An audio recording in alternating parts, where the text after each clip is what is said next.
Drury Outdoors presents April Fools.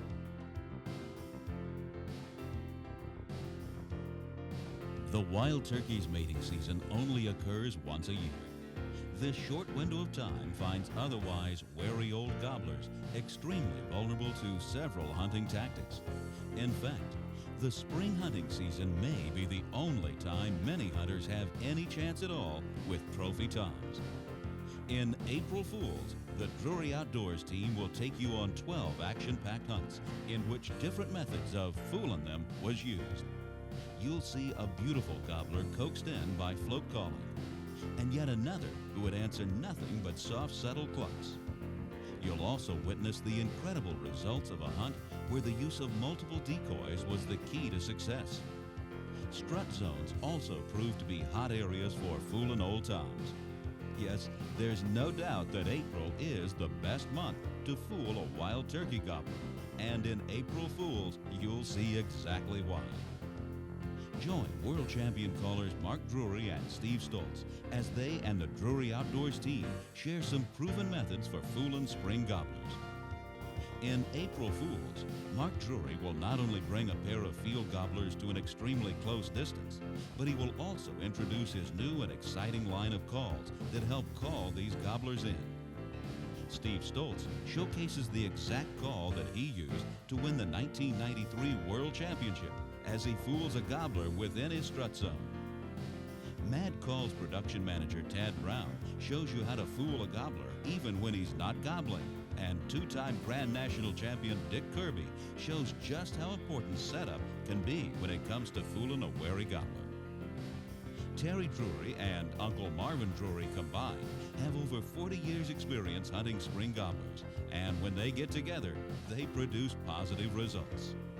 In April Fools, Terry Drury will show you how to fool a gobbler right from the roost, and Marvin Drury connects in an exciting climax of his 5-year quest to harvest a gobbler on film.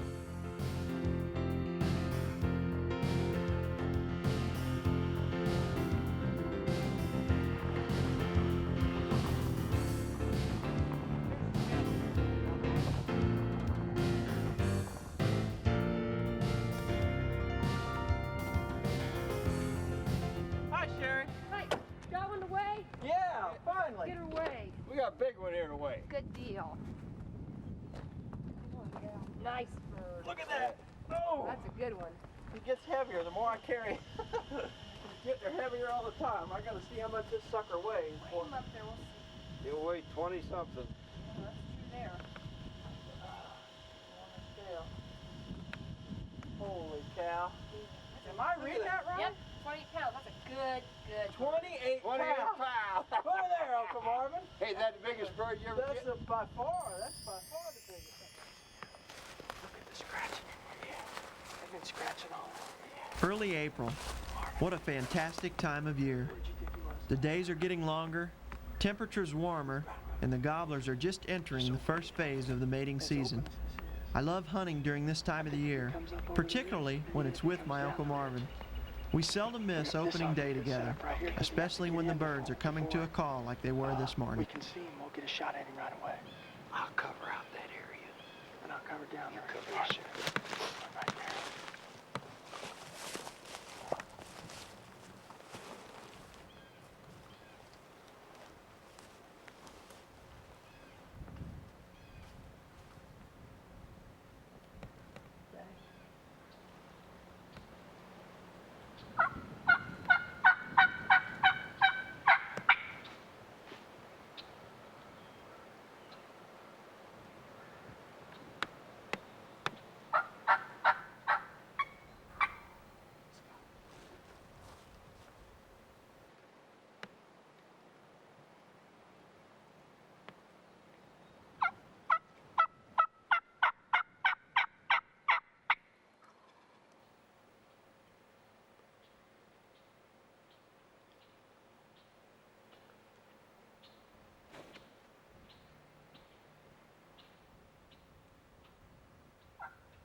had a perfect shot.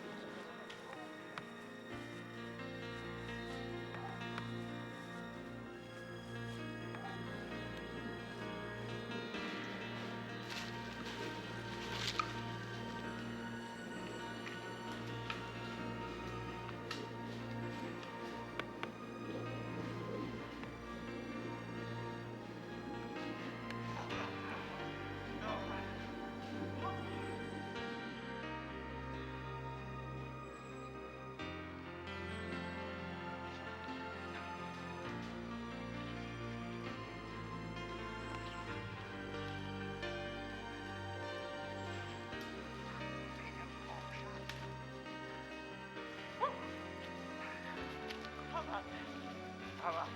Fine. What a gobbler. What a gobbler, boy. Look at that. He's got a lot of birds. Sharp. Look at the spurs on him. Holy cow. Look at that. Well, he come in and I think he saw us two sitting here a little bit together and he got just a hair nervous. Yeah. And when you said you couldn't shoot him, I had a clear open shot to him, so I went ahead and took it. Go ahead and set him down. Nice bird, huh? Fantastic. Nice. Look at the spurs on that dude. That sucker is old. Look at the spurs on it. All right. Hey, look. That's exciting. I forgot my watch. 5 till 7. 5 till 7. That ain't bad, huh? Not bad, is right. Take your head net off. Whew. That's exciting. I'm fired I up. had him wide open here, but then he started and he was leaving. Oh yeah, he was leaving. He come in, he didn't see the hens, and he decided to take off. We had the decoys back behind us, but he didn't come over the hill far enough to pick them up, which was my intention.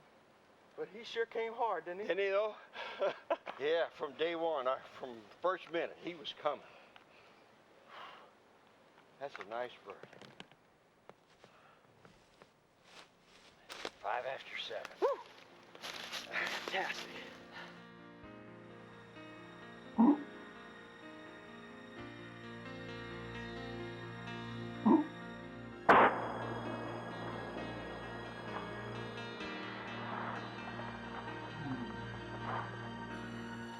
What'd you think of that? Oh, 7 It's o'clock. nice to get back out in the woods, isn't it? 7 o'clock opening morning.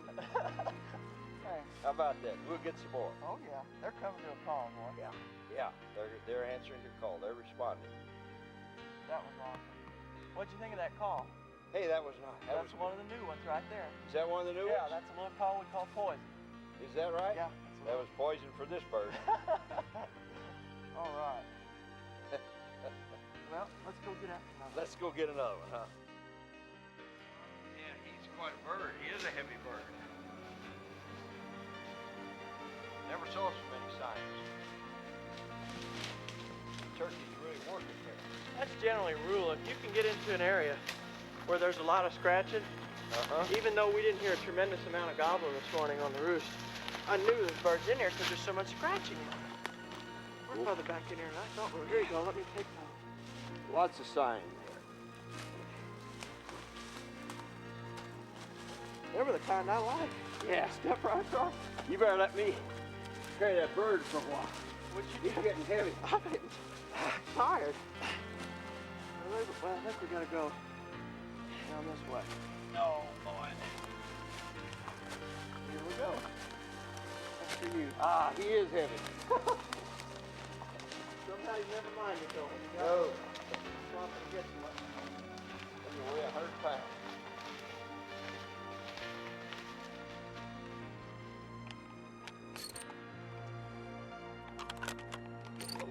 Yeah.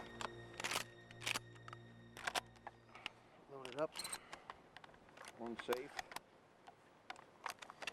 You know, yeah, you always got to check the safety. I'm constantly checking my safety, Marvin, because you have to always treat a gun like it's loaded naturally and like the safety's off. So Right. you just I probably check it every 5 minutes out in the field. Likewise. Listen, it's real windy, and we know those gobblers are in there from yesterday in that timber over there. We're not hearing anything, so I think we better go on over in the woods, in the timber. We may hear a little bit better, and we'll do some calling. But on a windy day, you got to get right on top of a turkey because you can't out here, especially across a field. Because across a field, a gobbling turkey across a field can sound a mile away, and they're really right on top of you. So let's go on. Terry and I had tried for 5 years to film Marvin harvest a wild turkey. Although we came so close on countless occasions, we decided to let Steve try his luck. Lo and behold, they teamed up and turned into a lethal pairing.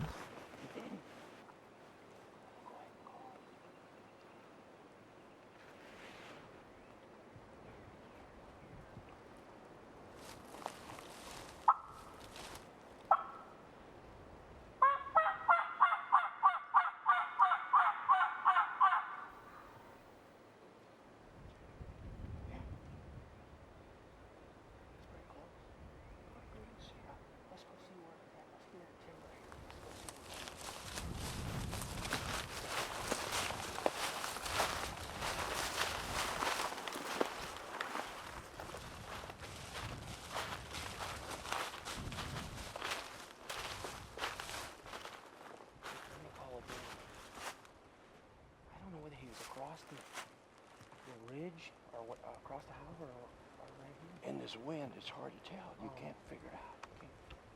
At least got one to answer. Right.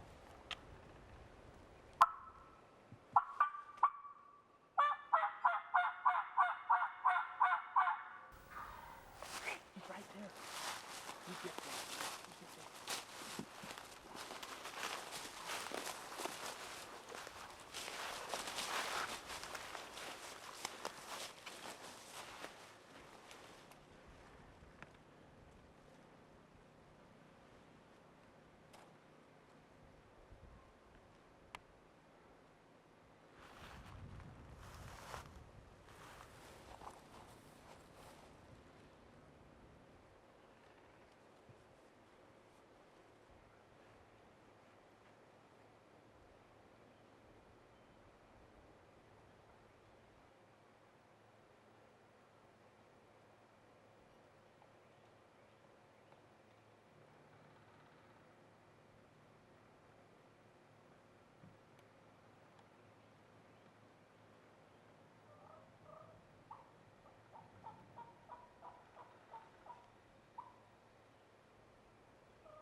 notice when we struck this turkey, it was hard to figure out where this turkey was at. As soon as we walked into the timber, he was right on top of us. So it goes to show you, sometimes they're closer than you think. Right. He was right on us. But I think the key to fooling this turkey was cutting down on the calling when he got real close. Yeah. And just letting him find us. Because like I said, you can see a mile through the woods. It's a late spring and there's no brush out.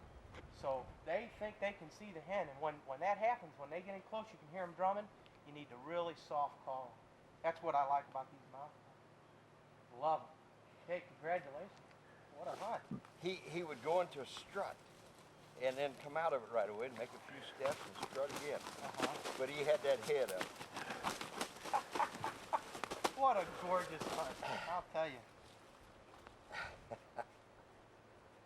That's been a long time coming. Oh, man. He'll go. He might go 20. How much you in? He might go 20. What a pretty nice spurs. Hey, I don't know Beautiful turkey. if you ever look at the sights on that Mossberg.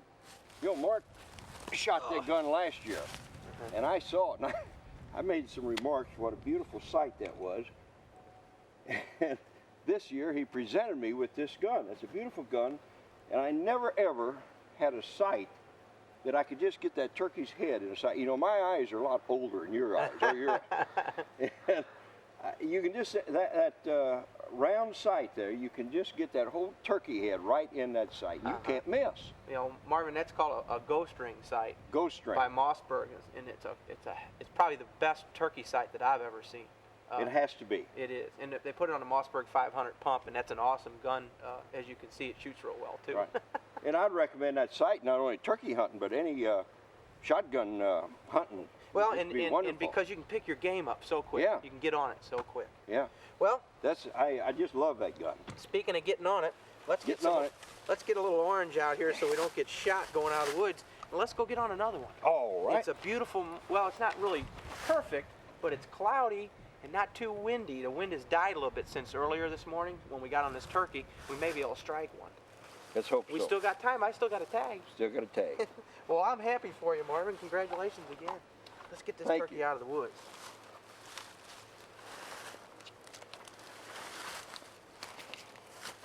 That's good. You can go out through that field. It's a long haul back to the truck, Marvin. Let me take the turkey for a while. He's Hey, about I 20. appreciate that, Steve. That dude's heavy. Turkeys get to weigh about 50, 60 pounds after walking for a while, don't Right. You know, Steve, I've been hunting with Mark and Terry for 5 years or more. I never ever killed a bird. I think I'm hunting with the wrong guy. He's hunting with you for 2 days. How 2 days? This And is we the got second this morning bird, together. And you even carried out of the woods for me. Well, hey, stick with me and you'll go places, Marvin. Got you, Steve.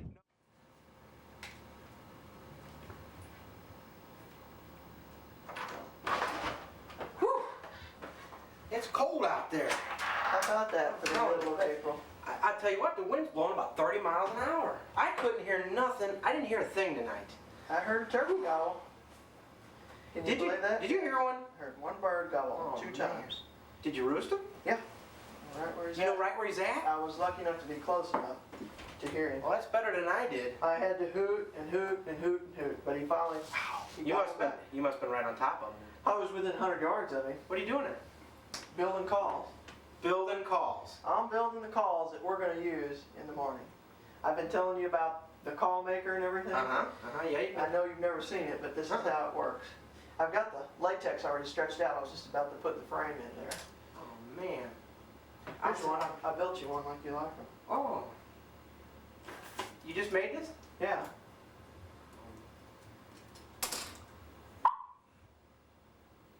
Fits in my mouth good.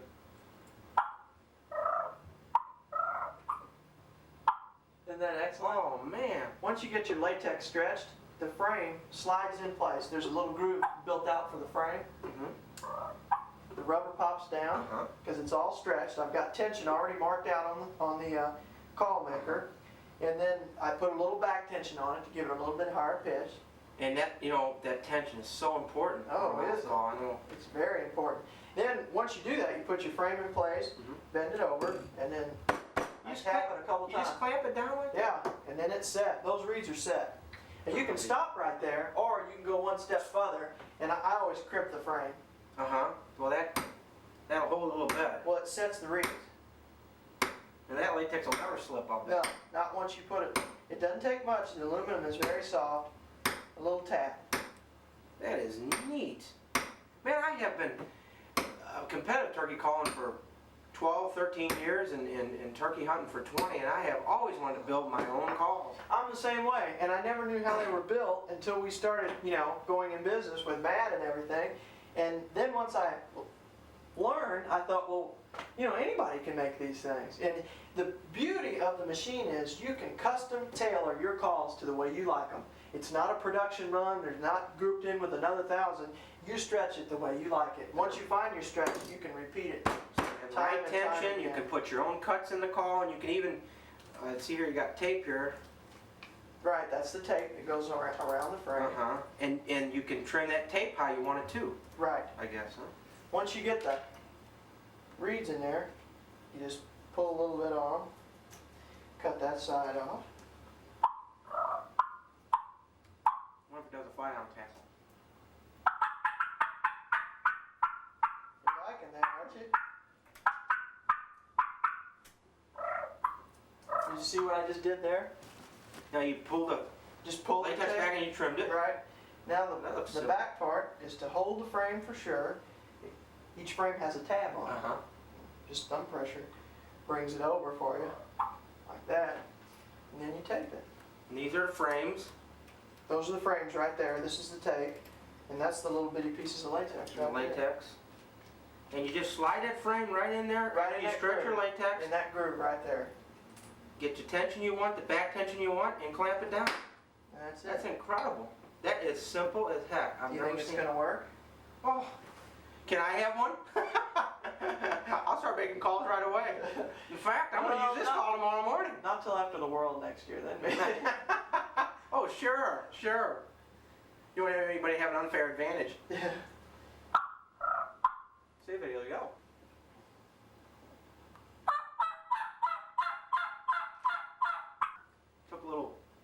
Took a while to get broke in there. Good. And then I just cut it like, most calls are cut. I've cut enough now that I've got to the point where I can do it. But it comes with a template, if you will, that lets you cut it out. Oh. And then you can develop your own template, whatever fits your mouth, as far That's as incredible. the most comfortable piece of tape. Look Now, at I'm that. just going to That cut looks it. like a package call. I know. Well, and the beauty of it is it's stretched to the way I like it. I mean, I found my stretch, and every one of them pretty much runs the same. You know, this call here that you just built for me, it's a little loud, but I like that because it's windy out. And when it is windy out, if you got a mouth call that you can go loud with and loud and raspy, it'll cut through that wind a little bit. See, I built a 4-reeded call for that. This one's a triple reed. You can build double reeds, single reeds, triple reeds, 4 reeds. I've built a Now call you just with pull 5. that. You just pull that latex out, Yes. okay, and then you cut the latex. I cut across. the latex. So you put like a horseshoe It in puts it. a half moon in it. It makes a perfect cutter call. And now what are you gonna do? I'm I gonna want to know these secrets now, please. put the extra little cuts that I like in it. This is the same call that we have in our line called Poison.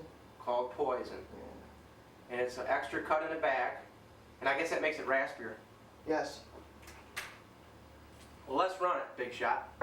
Let me hear it. I hope it runs. You're telling me about all this easy call maker here.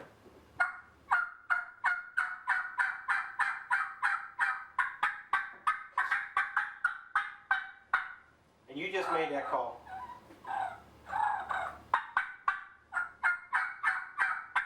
That's incredible. You saw me make it.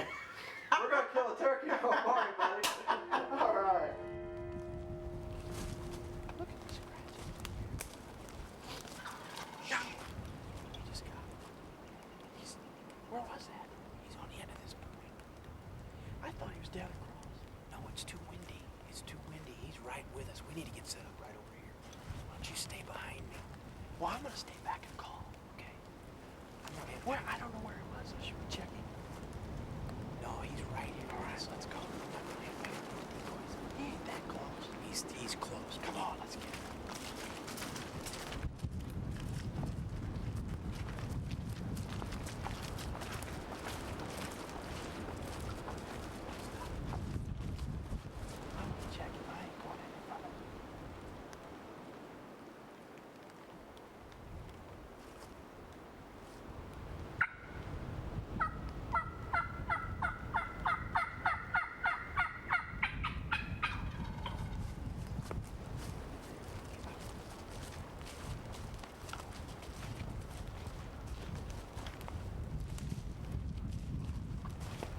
If you are fortunate enough to hunt with a partner, one method you might be interested in is what we call float calling. By placing the hunter 30 to 50 yards closer to the gobbling bird and having the caller drop back and call, your chances are increased dramatically. Make sure to keep safety in the forefront of your thoughts, however. Beware if the bird slips in between you.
It's unbelievable. I'm telling you, buddy. I did not want to go out this morning. The only thing that made me get up and come out here this morning was this, because I roosted this turkey last night. I called from up here on the road, and he gobbled, so I knew where he was, and we even said that this morning. What's the winds? 37 miles an hour. No, 37 degrees, 30 mile an hour. Okay, same thing. The wind chill's bad. The wind chill's like 15. But you know the key to fooling this turkey, I think, was the float call. Float call. No doubt about it. Knowing where he was important. If you know where they're at, no matter what the weather conditions are, you got to get out there. And you got to get right with them on windy days. Right close to them because they can't hear the calling. But that float calling behind there, man, that brought him right in over on top of me. Well, when we set up, we got in a little tighter than I expected because I could hear him spitting and drumming when we set up. As soon as we set up. We didn't even have time to put the decoys out. We got so close. I motioned you. I said, "You hear that?" Uh-huh. And he sat down. I started just like yelping and clucking and purring back there, and he ate it up. It was a great hunt. Thank you. Oh, Thank man. Thank you. I enjoyed it. What a pretty turkey. Beautiful. Pretty color, too, Stevie. Look at the brown in this turkey's wings. He's gorgeous. He's wet, but he's gorgeous. He did get wet, man. We had a rough night last night. This weather, I just can't believe how good we've done. For the weather, We've taken 4 turkeys this week, Mark, in cold, windy, rainy weather. But like I said earlier, it's April 15th. Pull that leg up there and I'll tag him. Like I said, April 15th, it's the time, man. It is the time. The gobblers are ready. The hens aren't. It goes to show it doesn't make any difference what the weather's doing. These turkeys, when they're ready, you better be out there. You better be out there. Well, let's get some orange out so we don't get shot. Plenty of that. I'm always worried about that. Especially on public hunting. We're on public hunting ground here, and you have to think of safety most important of all. Let's go. You put it out the back. I'll put mine out the front. Yeah, because they can't see the back orange when you're walking. But I'm just feel thankful I got a turkey this morning. I'll guarantee you. I'm telling you. That was exciting. It was. You know why? Because I didn't expect to do any good at all. Well, when you told me last night when you roosted this turkey, I thought, well, we know where one's at. We got a chance. So. Because we were originally going to hunt somewhere else. And with this wind, you said this morning, if you know where a bird's at, we better go there instead of going to the other spot. Better hunt them where we know they're at. Let's go, go. buddy. I got the gun. Okay. He's a real good-looking turkey. Shame he got wet. He's got a nice beard for a young one. Yes, he is. April Fool. April Fool.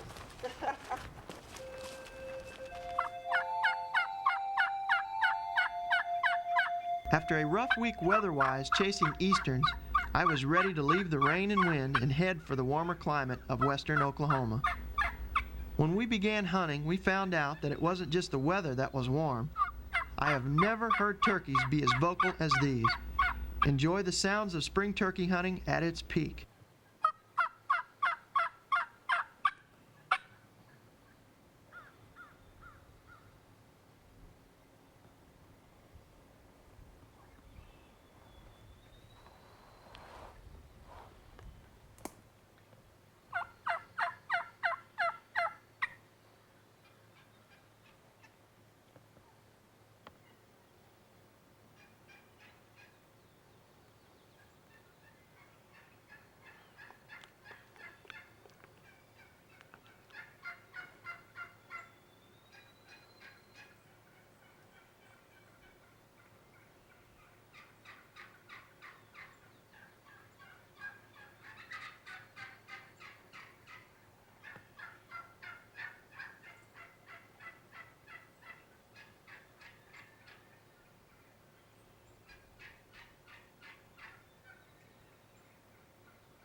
As the flock approached the calling, my Featherflex decoys grabbed their full attention. These aggravated hens actually started strutting and purring around them in an extreme show of dominance. I was amazed at their behavior, but I wanted a shot at that beautiful longbeard.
This is where good camouflage pays off.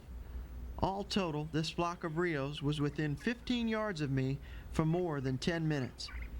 Not one turkey had the slightest suspicion of our presence. It is times like these that assure me I am wearing the most effective camo on the market, mossy oak camouflage.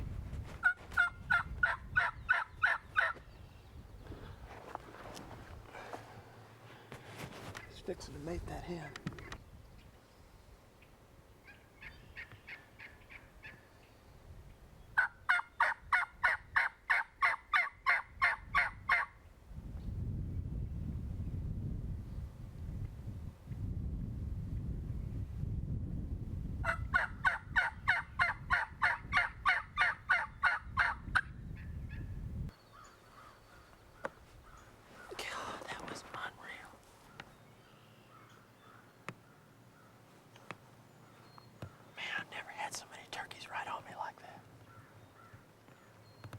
Too many turkeys, that was the problem there. The decoys fooled them perfectly. They came down the other side of the fence. Most of the birds came under the fence right to the decoys. The hens were strutting around the decoys, but the gobbler stayed behind that brush. I couldn't shoot him there, and when he was out here in the open where I could shoot him, there was too many hens. It wasn't worth it.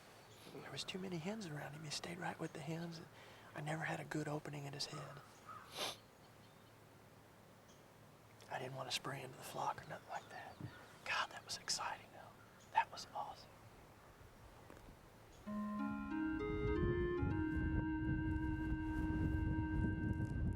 Those turkeys were down in the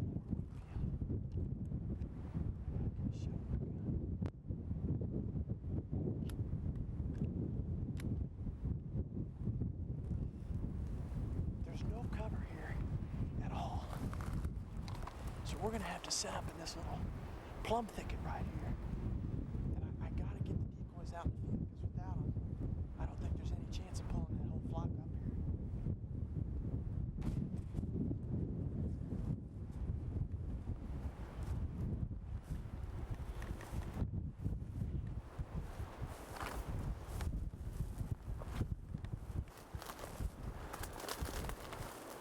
I'm gonna roll the dice here a little bit and try and get out there and set these decoys up, because without them, I don't think we got a chance. I think they're down below that lowest wood cover.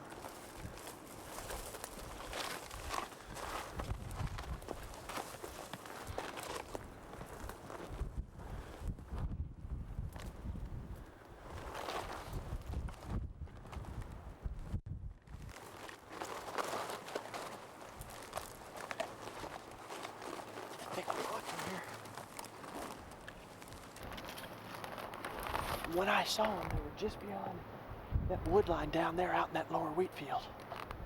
I'm gonna have to hit them with some box cover, because at this distance and this amount of wind, I don't think they'd ever hear a mouth call from here.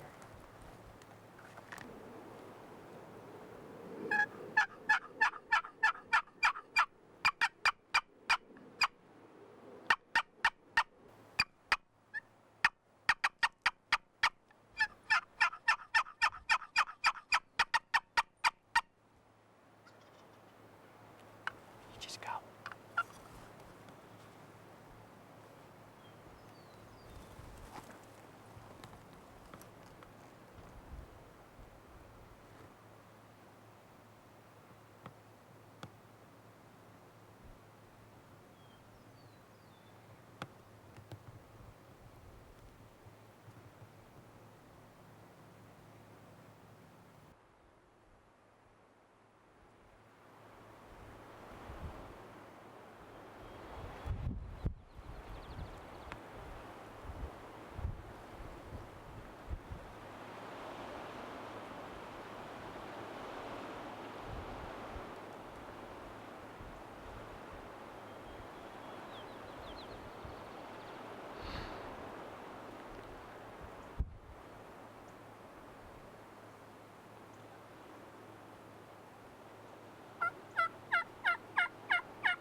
at that.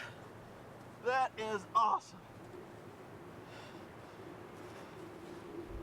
That is fantastic. We saw these turkeys from the road down there, out in that open wheat field. And as windy as it is and as open as it is, we knew we'd have difficulty getting in close to them. So we snuck up this plum thicket and sat down right in the plum thicket. No cover whatsoever to get into, so we set up right in the plum thicket. As soon as I started calling, I saw the birds come out the opening down there. I hit them with a box call. I used a hammer box call because it's a louder call and you can get more distance with it.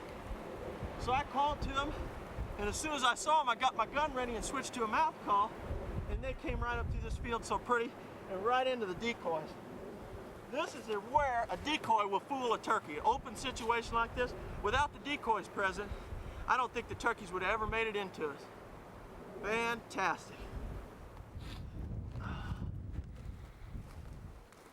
Thank goodness for 2-year-olds. I love them. I know, I hear a lot of people talking about shooting a turkey in strut, and hear a lot of bad about it, but I've always been of the opinion that if that turkey's head's in full view, if he's facing you or quartering to you a little bit, I think it's a good shot. I've had good luck shooting them that way. Now, if that turkey's strutting and he's quartering away, say, or facing away from you, then it's not a safe shot because that head's hitting in those feathers. But as long as you can see that head and you know the limitation of your gun, there's nothing at all wrong with taking a good shot on a strutting turkey. It sure works for us. Jerry! How about it? Looks like you got him today. Good job. I got to watch that. Jerry Hale is the catalyst behind our yearly Oklahoma trip. Without Jerry's hard work scouting and locating birds, we could never have enjoyed the success we have over the past 4 years. Making friends with people like Jerry is the greatest benefit of hunting around the country. Take what you can get in this kind of weather. I'll guarantee it. Oh, I sure appreciate it. Let's head to the house. Cup of coffee.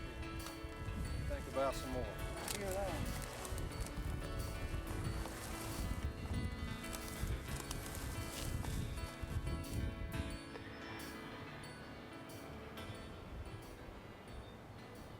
High winds and rain seem to plague us throughout the entire month of April. This gobbler's tail shows what a drenching rain will do to a gobbler's primaries. Even after a long night's rain, this bird was still willing to put on a show for master taxidermist Callie Morris of Kirksville, Missouri.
The next morning, Callie was going to once again try his luck.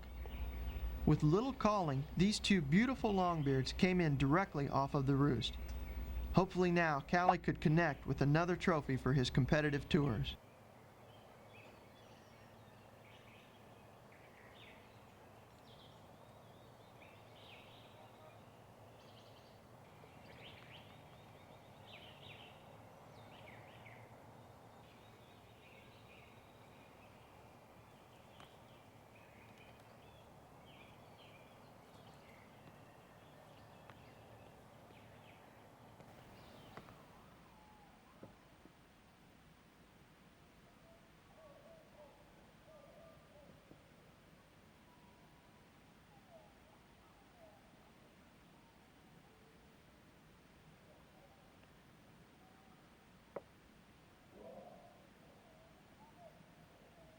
This slow-motion view shows that even a veteran hunter will oftentimes look right past obstacles between themselves and an oncoming gobbler.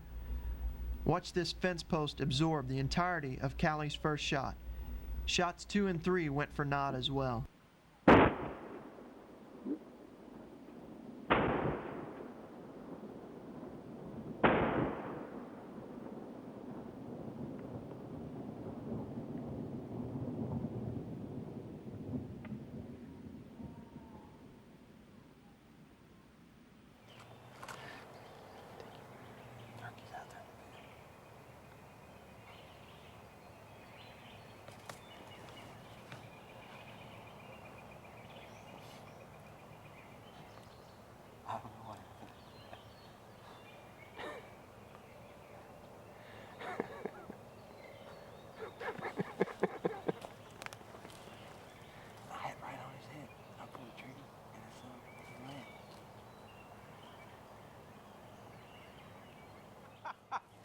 I know. I don't know how in the world you missed that turkey. I don't either.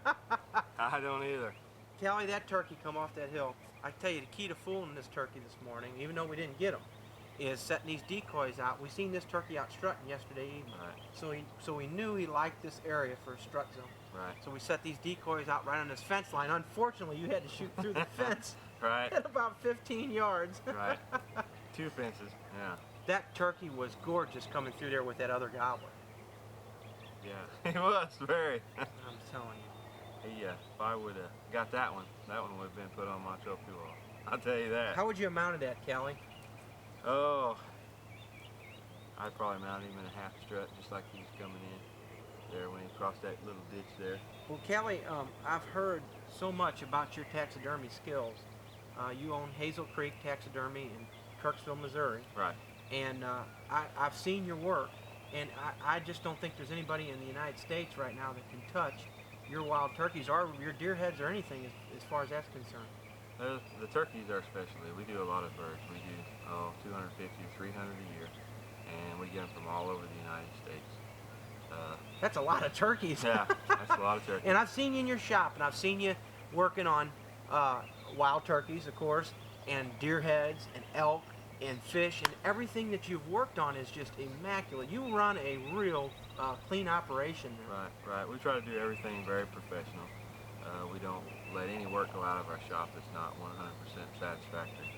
And because you're going to look at them out the rest of your life, you know. Sure. There's no sense in spending a few dollars less. So that when you come home every night, you say, boy, I wish I would have done this, or I wish I would have done that. Uh-huh. And I agree. I think, you know, you're looking at a mount, say wild turkey, for instance. Let's talk about turkey. We're turkey hunting. Wild turkey is hard to get good. It's hard to get a wild turkey to look natural when it's mounted. Right. And you do such a great job with it. In fact, you've won the Grand National Wild Turkey Taxidermy Championship. I'm on turkey calling here. Right. You've won the national, the international, the Missouri State, the Illinois State. You've won all the major awards that you can win with your taxidermy work. Right. And like you said, if you're looking at that in your living room all the time, why not get nothing but the best? Right, right. I agree. Hazel Creek. Hazel Creek Taxidermy. What's the phone number up there? 816-627-1417.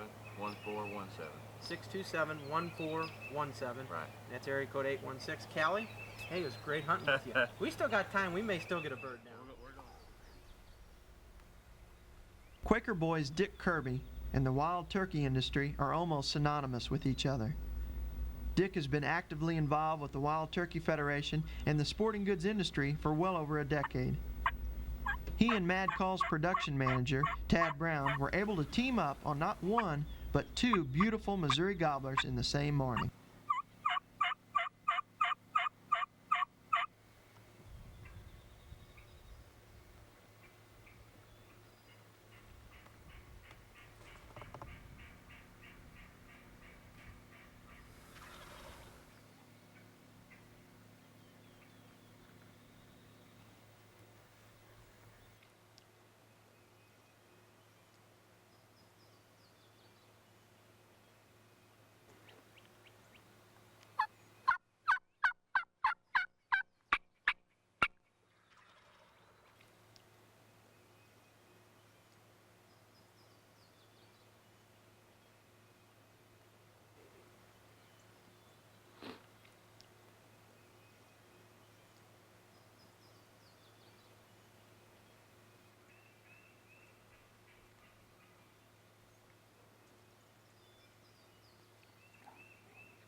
God. Come on over here. You're the stubborn booger, wasn't he? Yeah, let's just set him over here.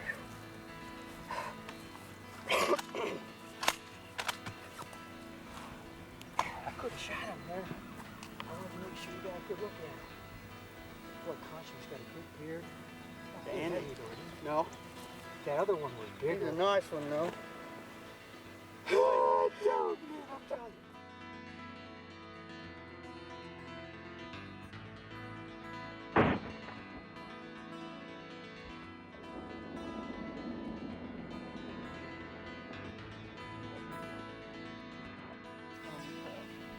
Well, guide's got to carry him and clean him? Thanks, Dad. Great, fine. Woo!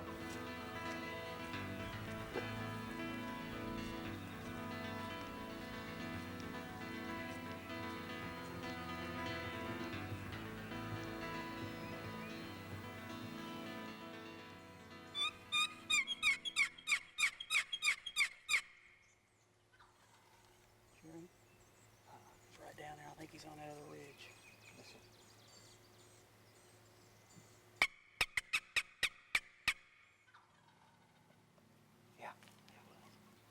Get your stuff, get your gun, let's go.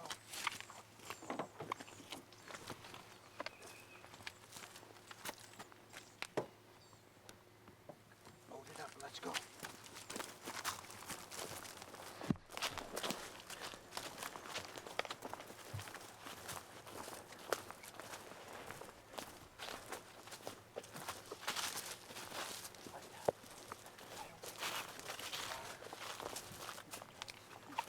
It's too open, I think.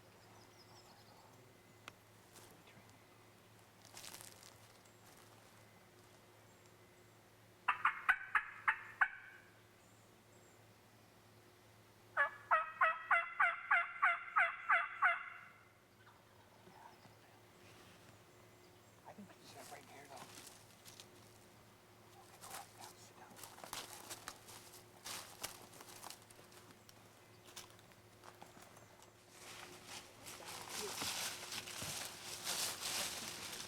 He must be climbing behind that next ridge. It's too open to go any further. Let's try him right here. A good idea. Run down, put your stick behind.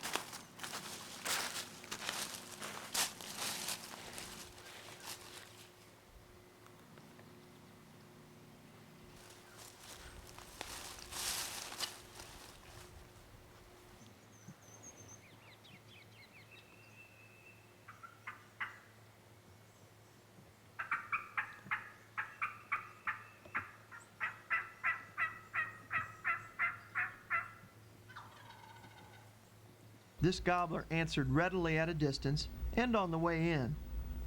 But when he got close to the calling, he switched from gobbling to plain clucking. When you encounter this situation, you should answer with clucking, just as Dick is doing here. Clucking back helps ease that gobbler's mind, and hopefully will pull him into a position for a good clean shot.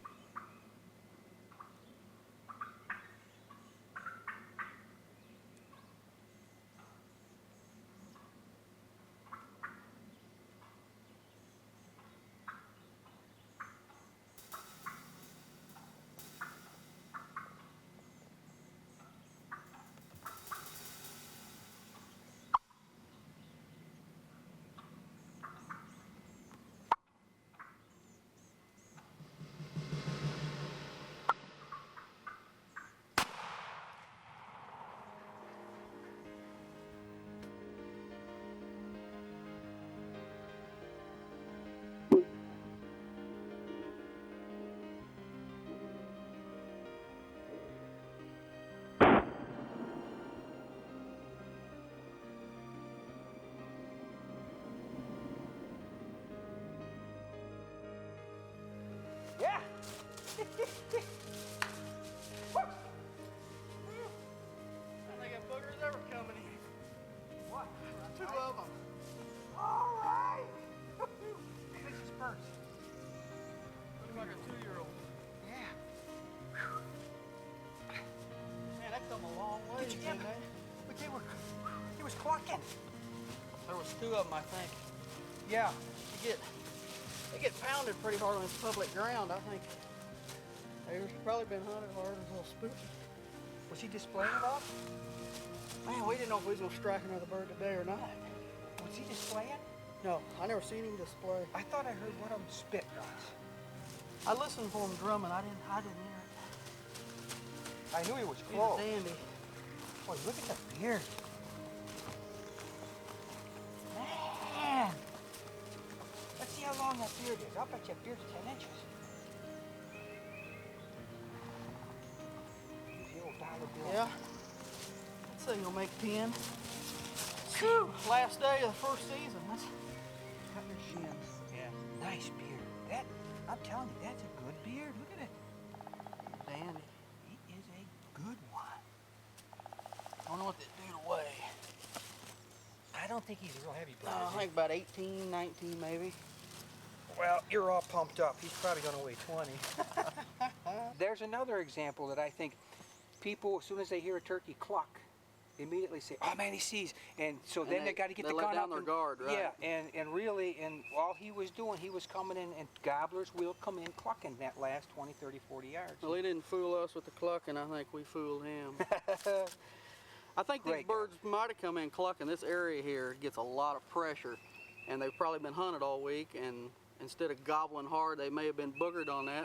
They come in clucking a little more cautious, maybe. That's probably what happened. Well, Ted, we got 2 gobblers. We got to get back over there and see how these birds He's a score. nice bird. This bird has not been displaying long like. No, he really hasn't. I mean, look at. I mean, he's got just the tips are starting to wear here, and yet on the other bird, I mean, they're wearing all the way down, you know, a good inch off. So they're definitely into it. But I'll tell you, next week, the second week of the season here in '93 should be a humdinger. I hope so. So you're going to make me carry the bird, I suppose, this time. To make it even. I called you one, now you called me one, so it's your turn to pack. You packed mine, so I'll pack yours. All right, that sounds fair enough. Missouri, what a place to hunt. Oh, Big. man. He's getting heavier. I tell you, I thought he was 18. I think he's about 20 now. Well, let's head back on up. Heck, the car can't be more than about 100 yards. Not too far. Good, huh? Good. Dang right. All right.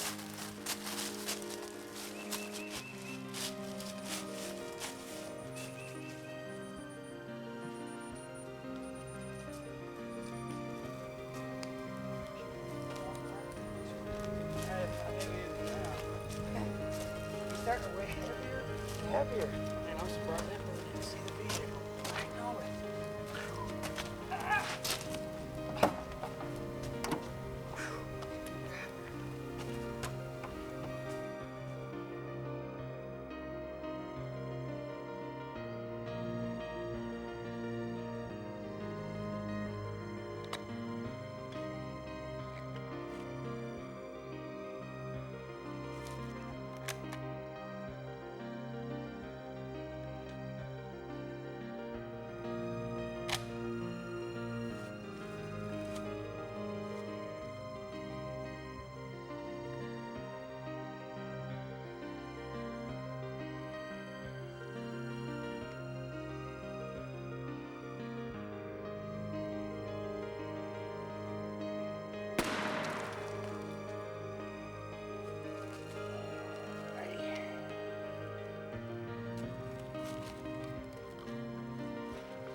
Yeah. You know, as I said before, when you shoot the different size shot through your shotgun, you're going to get different patterns. Now this here, what I look for is a good even pattern, because even though a shotgun may shoot right where you're aiming, as in this case I would put the bead right here, and you can see it's a good even pattern, okay, all the way through there. The density of the pattern is right where I had my bead. On this shot, this was a Winchester number 6, and you can see the shot pattern's high here, even though I was aiming right here. And the number 4 shot, it shot fairly well, but it's blotchy. So I'll have to go with the Winchester number 5s again. It's still shooting the best, tightest, and most even pattern.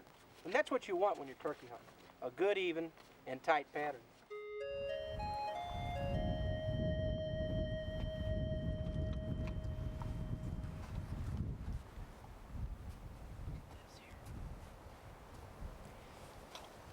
This is where gobblers been strutting all around here. We viewed these 2 beautiful gobblers up in this field, and this is their strut area. So I'm gonna set some decoys out and just hope they come our direction towards the roost area. It's a perfect setup. The side is red hot and fresh. Look at the drag marks from the wings. Big tracks. This is a good spot to set up for an evening hunt.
gobbler was just too small. There's a bigger one in this bunch, though, and I know if we stay with him, we can get him. Sometimes you have to pass up the little ones to get the big ones. They're going to stay right around in here. This is their area. Just have a lot of patience and stay with these decoys, and well, big boy will eventually come out. I hope.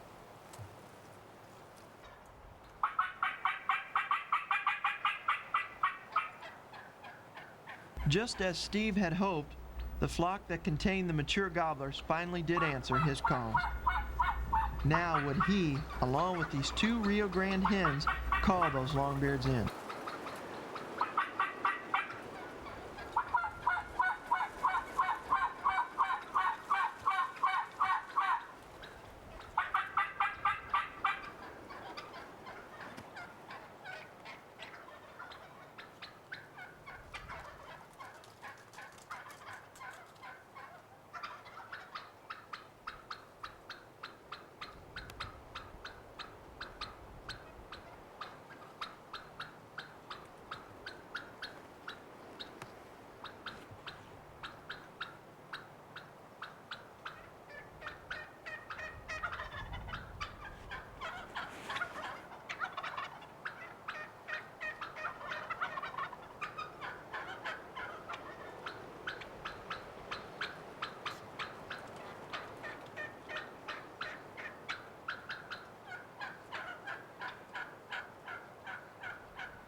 What a beautiful gobbler. I'm telling you. Oh, man. What a gorgeous turkey. Oh, how exciting.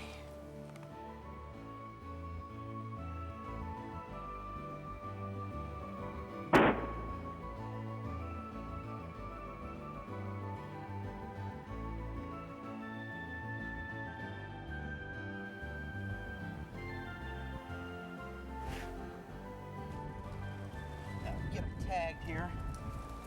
What spurs on this turkey. God, this is probably the largest reel I'll ever take, that's for sure. Guy can hunt all his life, and not take a nicer reel. Get the hunter orange out.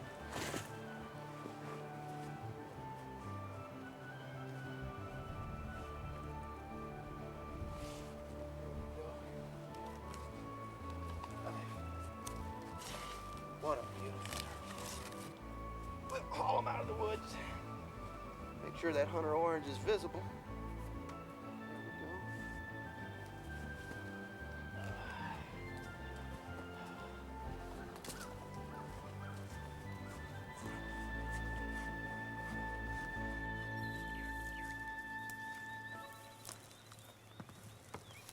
Here I am joined by my good friends from Illinois, Herb Schultz and Ron Smith.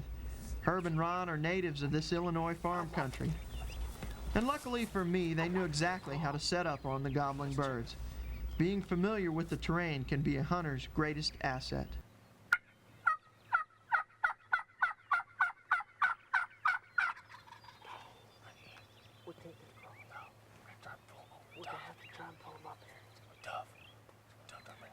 There's no cut. I'm gonna set up at this tree. Okay. Can you all back up and hammer back there? Sure. Full call. Okay. All right. Thanks.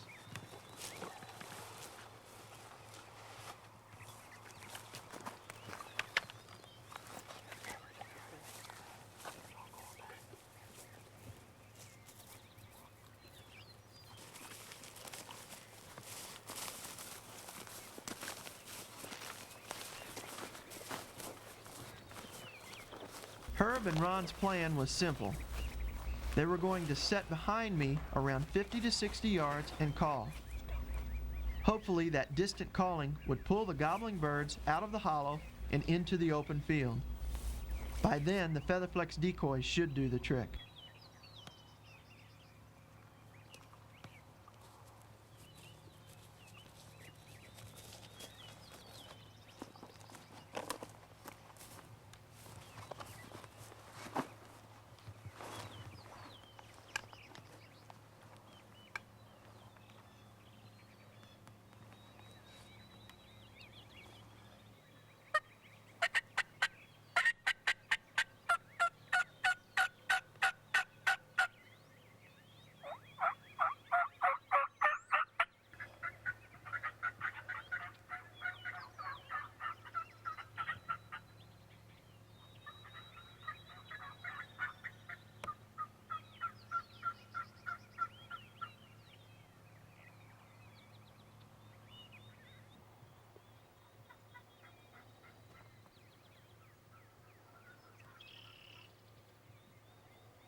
there. Would you grab that gun, please?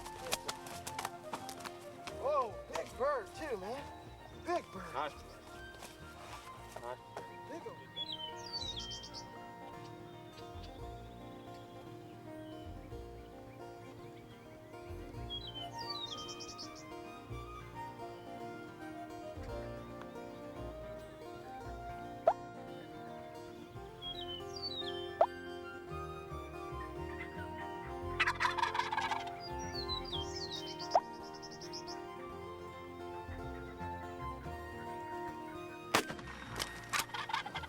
Was exciting. Good beard on that bird, too. Boy, they look pretty coming across Oh, that yeah, the field. sunshine just like it was coming in Decoy. It was beautiful.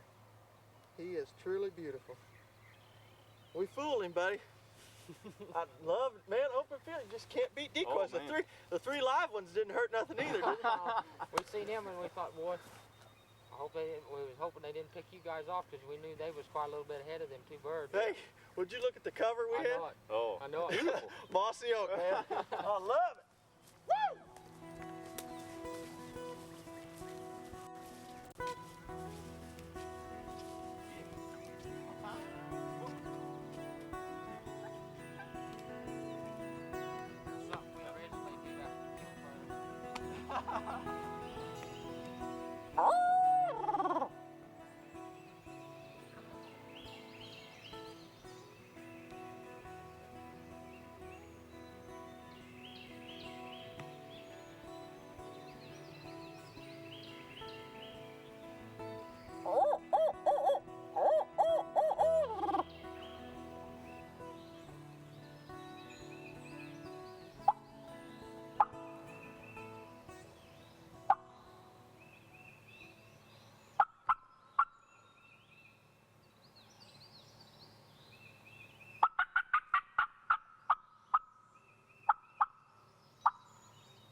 Happens when you're hunting near water and swamp.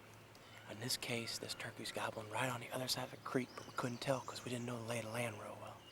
And he flew down the other way, so rather than try and keep calling him across the creek, we're gonna go around and try and get around in the same woods he is and cross the creek, circle way around. Man, oh man, he was gobbling good on the roost. But there's still time, we can still kill him.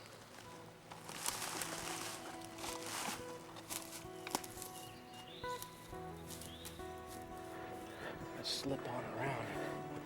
Can you still hear that turkey gobbling? There's a couple other ones gobbling in there, so maybe if we can get around and get in the direction they're wanting to go, we can call them in a little easier. Call them across the creek isn't that easy.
Ah.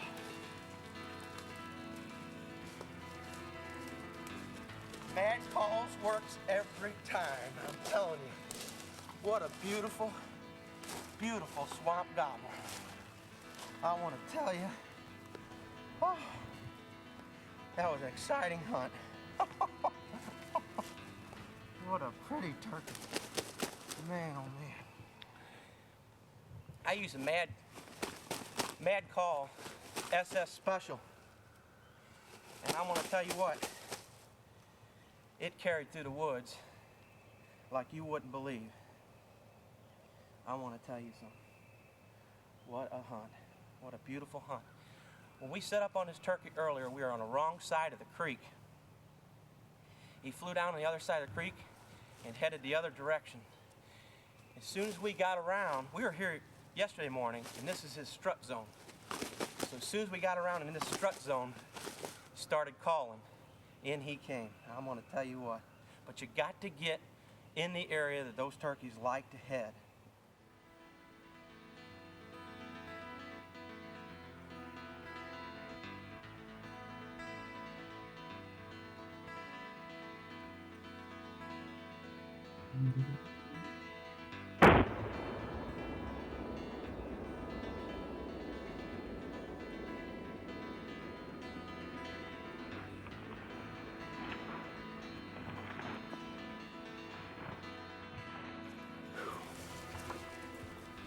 You know, it takes a lot of patience to kill gobblers, especially wary gobblers like this, but the trick to fooling them is getting in areas where they're comfortable to be in, and that's the key to taking this turkey. We fooled him by setting up in a flat that we knew was his strut zone. We tried for an hour and a half yesterday to get this turkey to come in, and he wouldn't come out of this same flat. He would not budge. He came within 60 yards. We had him fired up for an hour and a half, and he wouldn't budge off this flat. So this morning, when he flew off the roost across the creek, we just circled around and got in this flat ahead of him, and I mean, it worked. Beautiful hunt.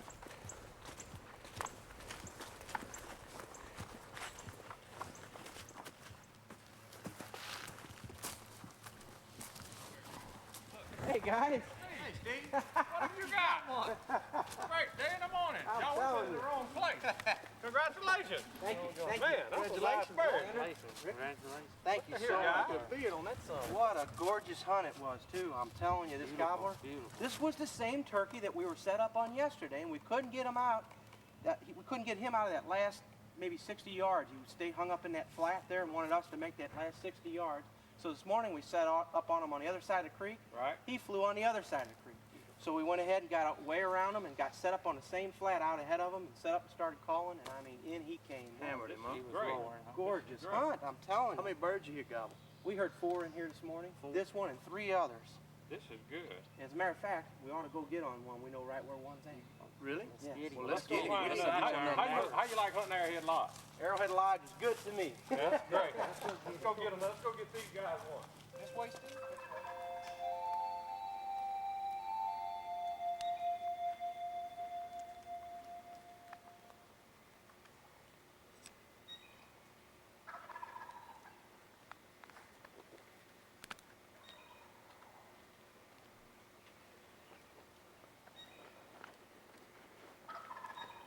Having roosted this gobbling longbeard the night before, Terry used the cover of early morning to slip into the bird's strut zone.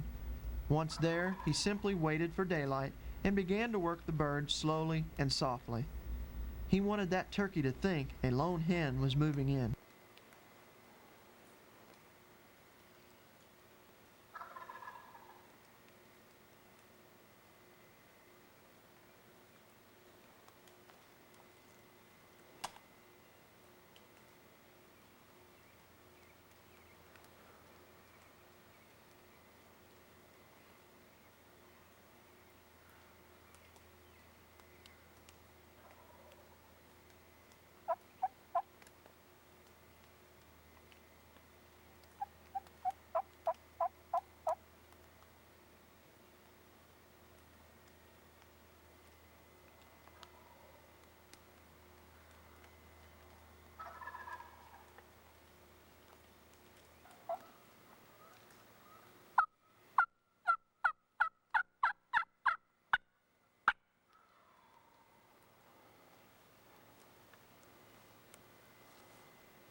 hunt. Oh, man.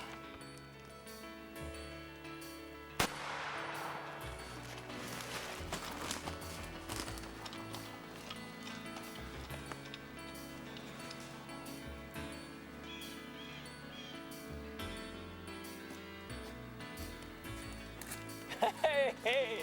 How about that? How about that? Another early morning bird. Another early morning bird. He's a nice How bird. about that? Nice Yeah. bird. Just Nice a nice bird. 2-year-old. It's pretty Nice good. 2-year-old bird. Oh, I knew that. That last time he gobbled, he was. I tell he you was what, done gone. we had a lot of problems with this bird last night. We thought maybe we could take him last night. We came in and set up and couldn't get him to come in that last 50 yards, 40 yards. He stayed out and strutted in this open area right here. So last night we made the decision that we were going to try and get in a little bit tighter on him and get into his back pocket in this strut zone. And by golly, it worked out. It sure did work. We came in, did some real soft tree yelps, and we had him pretty fired up yesterday evening on the limb even. Had him excited. But he did a bunch of gobbling yesterday evening. We knew he was hot, and we thought, well, if we can get in tight, get into his strut zone, we thought maybe we could harvest him. And sure enough, by getting in there tight, why, it worked. So we were tickled to death. Well, this was about a half hour? Yeah. Or to bring him in? Took him about 30 minutes, right. He gobbled Yeah. a bunch on the limb, man. Yeah. He just gobbled. Yeah. And we didn't overcall. We tried to stay real low and soft with the mad calls, and it worked out really good. Hey, I never did see where that other bird went. He took off. He was gobbling about one ridge over, and when he flew off the limb, he flew all the way over to this hillside, and he was standing here observing the whole thing. Oh, was he? Yeah. Another yeah. longbeard. Another longbeard, sure enough. But it worked out great. Couldn't have been any better, could it? No. Those early morning hunts. Hey, we're running about 10 minutes ahead of time, though. Yeah, we are. So A little you're bit the early ahead. one. Yeah, a little bit ahead. of time.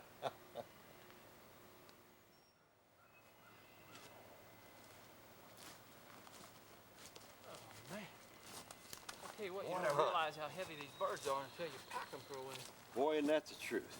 Marvin, let's take a breather here. Yeah, that bird's heavy. Yeah, he is. What,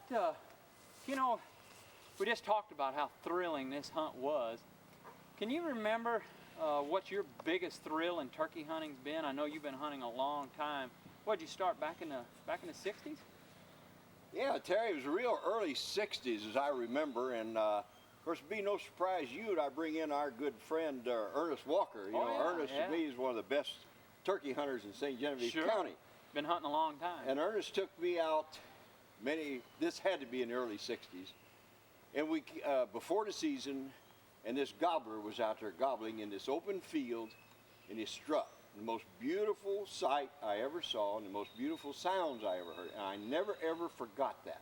And we crawled up on this gobbler and he never ever paid any attention to us. Now if it had been in the season, I'm sure that gobbler had been long gone. So that was one of my biggest thrills. And quite then, a thrill. then we came in when I started hunting with you fellows. This was a new hunt for me, just entirely new. It was kind of like going from running a company, the old paperwork, to the computer age.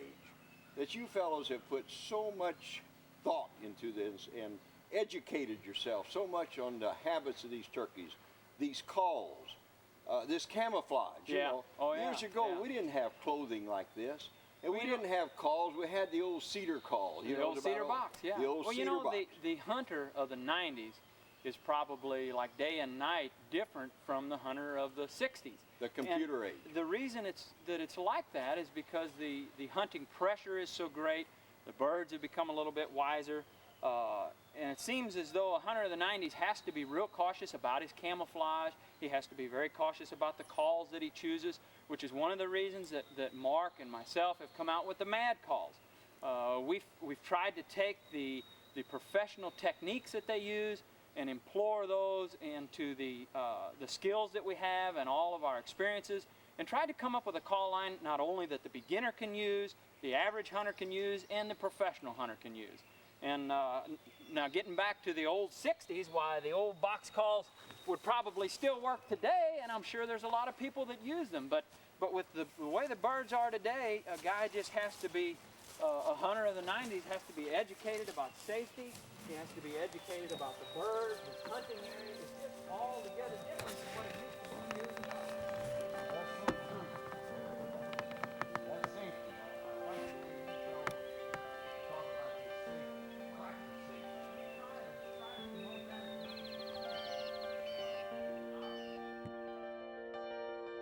Mark Allen Drury has combined his calling knowledge with a genuine love for the outdoors to create the most dynamic and realistic sounding game calls on the market today. He is so confident in their quality and sound that the full line bears his initials of MAD. Consider that the Mad Mouth Call line features 6 handmade designs. Hand stretching each call side to side and backwards provides 3-way tension in every call. Each call is then double crimped to ensure that the perfect tension will never slip. From handcrafted wooden boxes to state-of-the-art graphite slate calls, the Mad Friction line is the finest money can buy. The Hammer Box call, custom crafted from walnut and poplar, features the uniquely designed hammer handle. The Simplicity push button. Simply put, it's the best little push button call on the market. The Eliminator Slate features a graphite pot, peg, and sounding board. This call was designed with the beginning friction caller in mind. It is extremely user-friendly.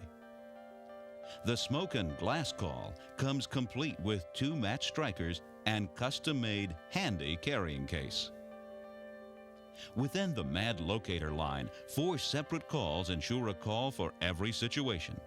Whether you prefer the hoot of a barred owl, screams of a crow, high-pitched whistle of a pileated woodpecker, or the gobbling of a spring tom. Each call is completely weather-resistant and extremely durable. A custom-built mossy oak lanyard comes complete with every call. If it's accessories you're looking for, the Mad Call Mossy Oak accessory line is for you. Whether it's custom-tailored head nets, oversized fanny packs, or extended wrist hunting gloves, there is something for every serious turkey hunter. Each accessory comes in a variety of mossy oaks patterns. Mad Calls, designed by hunters who know what hunters want.